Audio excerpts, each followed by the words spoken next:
দেখো বন্ধুরা, আমি এখন কাঁচা আমের মিষ্টি চাটনি বানাবো। আর দেখো কড়াইতে তেল দিয়েছি। আর কি ফোড়ন দেব? 5 ফোড়ন দেবো, শুকনো লঙ্কা। আর এইখানে দেখো জিরে, মৌরি, শুকনো লঙ্কা আর একটু ধনে ভেজে নিয়েছি। এই মিষ্টি চাটনিতে দেবো আর একটু ওই আম তেলে দেবো অল্প করে, সেটা তোমাদের সঙ্গে শেয়ার করছি।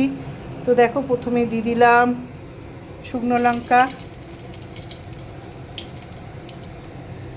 মিষ্টি চাটনিটা মানে খুব মিষ্টি হবে না, খুব টক হবে না, মাঝামাঝি। আগে আমি মশলাগুলো ভেজে নিয়েছি। আর এই দেখো আমগুলো কেটে নিয়েছি। এটার মধ্যে যদি আদা দেওয়া যেত না, খুব ভালো হতো। তো আদা নেই, আদা আছে, আদা দেবো না যদি খারাপ লাগে। তো এইবারে দেখো দিলাম 5 ফোড়ন।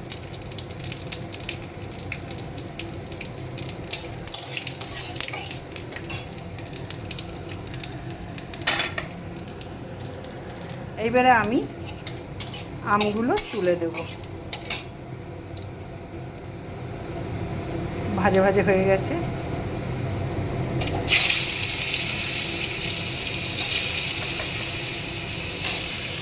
ধুয়ে রেখেছিলাম। ভালোই লাগে, খুব পরিষ্কারভাবে করছি। আমার সোমবার দিন লেগে যাবে।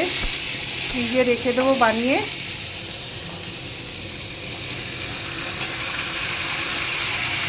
চলো, তৈরি হয়ে গেলে সেটাও তোমাদের সঙ্গে শেয়ার করব।